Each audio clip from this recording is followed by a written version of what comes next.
राजस्थान की अर्थव्यवस्था में कृषि और पशुपालन बहुत महत्वपूर्ण है।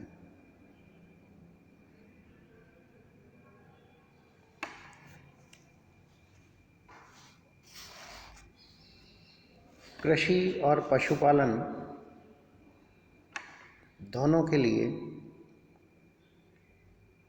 पानी काफ़ी महत्वपूर्ण होता है।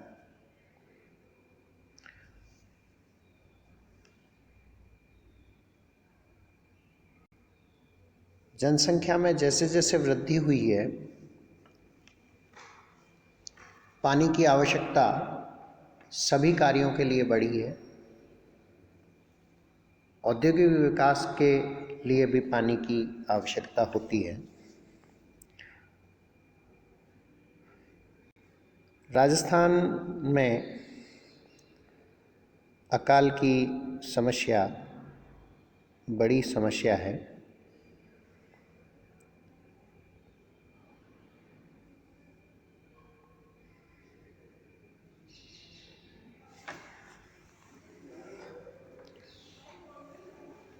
कई बार राजस्थान के अधिकांश जिले अकाल की चपेट में होते हैं। 99-2000 में 32 में से 26 जिले, 87-88 में सभी 27 जिले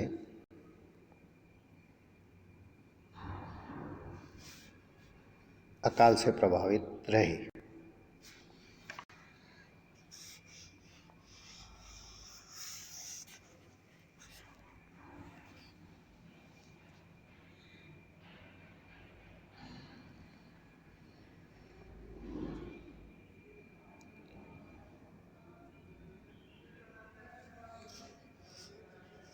राष्ट्रीय कृषि आयोग ने राजस्थान के 11 जिलों को मरुस्थलीय जिला माना है। जैसलमेर, बीकानेर, बाड़मेर, जोधपुर, नागौर, चूरू, पाली, सीकर, झुंझुनू, जालौर, श्रीगंगानगर। ये जिले राज्य के लगभग 60% क्षेत्रफल को कवर करते हैं और इनमें लगभग 40% जनसंख्या निवास करती है।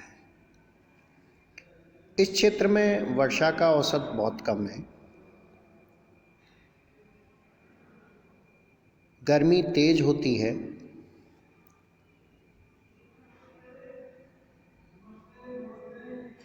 नतीजे में बहता जल जल्दी भाप बनकर उड़ जाता है। आंधी चलने से बालू मिट्टी का कटाव होता है।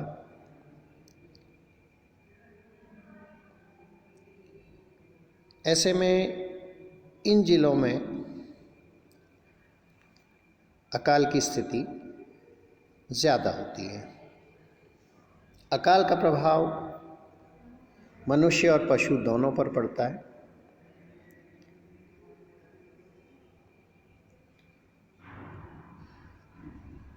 फसल नहीं होने या कम होने की व्यवस्था की दशा में अनाज का व्यवस्था तो दूसरे राज्यों से कर ली जाती है, किंतु पानी का कमी को दूर करना कठिन होता है और पानी की कमी के कारण चारे की समस्या भी आ जाती है। ऐसे में इन सब को मैनेज करना सरकार के लिए एक चुनौती होती है। अकाल का हम कारण देखें तो पहला कारण हम ले सकते हैं प्राकृतिक कारण है। पश्चिमी राजस्थान में मरुस्थलीय दशाएं हैं। बालू के टीले पाए जाते हैं। गर्मी तेज पड़ती है। हवा से मिट्टी का कटाव निरंतर होता है। उपजाऊपन कम हो जाता है। वर्षा का औसत 25 सेंटीमीटर लगभग होता है। कई बार वर्षा नहीं होती है, कभी देर से होती है, कभी कम होती है। ऐसे में पानी की समस्या आती है, पीने के पानी की समस्या होती है, कृषि के लिए पानी कम होता है। उद्योगों के लिए भी यदि कोई लघु कुटीर उद्योग स्थापित करें तो उनके लिए भी पानी की दिक्कत हो जाती है। दूसरा कारण है आर्थिक। जैसे जैसे जनसंख्या बढ़ी है, दबाव बढ़ा है, रोजगार की आवश्यकताएं बढ़ी हैं, प्राकृतिक कारणों के कारण कृषि की उत्पादकता कम है, कृषि कम क्षेत्र में हो पाती है, पशुओं के लिए पानी की कमी है। ऐसे में आय की भी कमी है, आय और रोजगार की दिक्कत हो जाती है। पशुओं की संख्या भी बढ़ी है राजस्थान में, तो जनसंख्या और पशु संख्या दोनों के कारण पानी कम होने से और कृषि कम उत्पादक होने के कारण आय स्तर कम है, रोजगार कम है।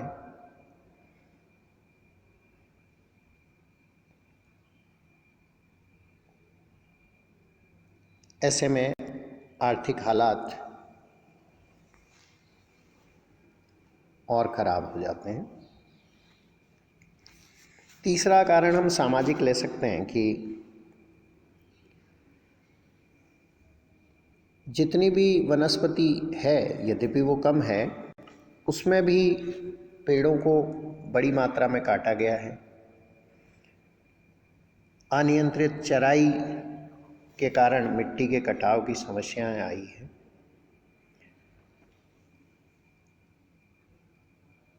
पेड़ काटने के लिए का कारण एक जलाने की लकड़ी भी है।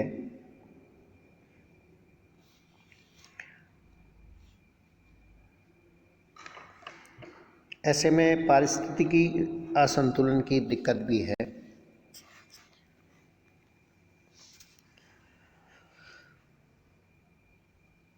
राज्य सरकार ने केंद्र सरकार की सहायता से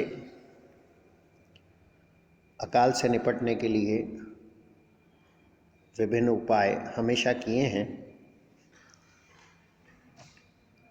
इसमें हमें देखें तो एक अल्पकालीन नीति है। अल्पकालीन उपायों में हम देखें तो आय और रोजगार के लिए सड़क निर्माण, पाठशाला और हॉस्पिटल का निर्माण, कुओं का निर्माण, तालाब का निर्माण, अन्य सिंचाई साधनों के निर्माण, मरम्मत और रखरखाव के कार्य चलाए जाते हैं, जिससे लोगों को पानी भी मिल सके, आय भी मिल सके और सामुदायिक परिसंपत्तियों का निर्माण भी हो सके। किंतु इन कार्यों के लिए सरकार पर फिर वित्तीय भार बढ़ता है। अकाल और सूखे से निपटने के लिए दो विशेष कार्यक्रम, अन्य कार्यक्रम भी हैं, लेकिन इसी क्षेत्र विशेष के लिए दो कार्यक्रम हैं कि एक तो सूखा संभाव्य क्षेत्रीय विकास कार्यक्रम चलाया गया जो 1974-75 में आरंभ किया। पश्चिमी राजस्थान के 8 जिले और बांसवाड़ा डूंगरपुर में ये कार्यक्रम लागू हुआ। इसमें भूमि संरक्षण, सिंचाई, वृक्षारोपण और चारागाह विकास के कार्य किए जाते हैं। 75% व्यय केंद्र सरकार वहन करती है और 25% व्यय राज्य सरकार वहन करती है। एक दूसरा कार्यक्रम है मरुस्थलीय विकास कार्यक्रम जो 1977-78 से आरंभ किया गया। ये 16 मरुस्थलीय जिलों के 85 ब्लॉक्स में कार्यान्वित हो रहा है। इसमें कृषि, मरुस्थलीय वन, चारा विकास, पशु, जल आपूर्ति, ग्रामीण विद्युतीकरण, भूजल आदि से संबंधित कार्य करवाए जाते हैं। अब हम बात करें दीर्घकालीन नीति में, तो दीर्घकालीन नीति में सरकारों ने सिंचाई की व्यवस्था बढ़ाने के उपाय किए हैं और उसमें सबसे बड़ा प्रोजेक्ट हमारा इंदिरा गांधी नहर परियोजना थी, जिसके ज़रिए इन ज़िलों में, पश्चिमी राजस्थान के ज़िलों में पेयजल की सुविधा भी बढ़ी है, कृषि के लिए, सिंचाई के लिए पानी की सुविधा बढ़ी है और इस कारण कृषि उत्पादन भी बढ़ा है, आय के अवसर भी बढ़े हैं और आय स्तर में भी वृद्धि हुई है। ये एक बड़ी योजना है जिसका लाभ राजस्थान को और विशेषकर पश्चिमी राजस्थान को मिला है। इसके अलावा अकाल राहत के कार्यों का सरकारों ने अन्य योजनाओं के साथ भी समन्वय किया है ताकि उत्पादक सामाजिक परिसंपत्तियों का निर्माण भी हो सके और आय और रोजगार में वृद्धि भी हो सके। इसके अलावा बालू के टेलों को शिफ्ट करने से रोकने के उपाय भी किए गए हैं, जिसमें वृक्षारोपण को बढ़ाया गया है, विशेषकर खेजड़ी को। इसके अलावा बेर, रोहिड़ा, जो कि मरुस्थल को रोकें, बालू के टीलों को शिफ्ट होने से रोकें।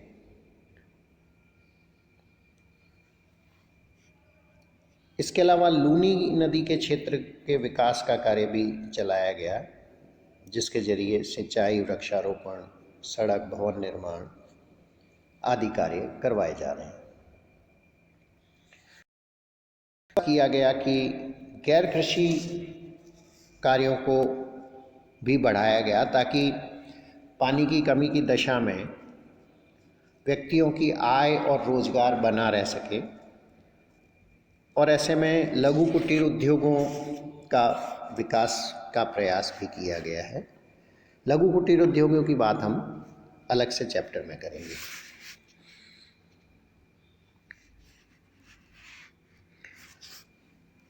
विशेषज्ञों का मानना है कि हम उचित ढंग से जल संग्रहण करें, जल संरक्षण करें और जल प्रबंधन करें। इसके लिए ग्राम पंचायतों में कर्मचारियों को और नागरिकों को प्रशिक्षण दिया जाता है ताकि बारिश के पानी को रोककर पीने के लिए और कृषि के लिए इस्तेमाल किया जा सके और वर्ष भर उस पानी का इस्तेमाल हो सके। परंपरागत जो हमारे जल स्रोत हैं, कुएं, बावड़ी, टांके, तालाब, इनका संरक्षण किया गया है, इनको मेंटेन किया गया है ताकि जलापूर्ति बेहतर रह सके।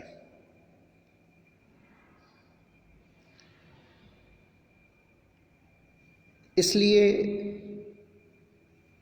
अलग अलग अवधियों में काफ़ी पैसा इस पर खर्च किया जाता है। 2005-10 में आपदा राहत के लिए राजस्थान को 1722 करोड़ रुपए मिले। 2010-15 में राजस्थान को 2519 करोड़ रुपए मिले और 15-20 के लिए राजस्थान को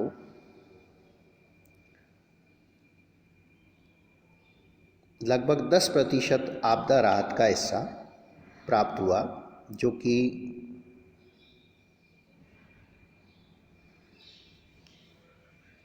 अकाल राहत के लिए इस्तेमाल किया गया।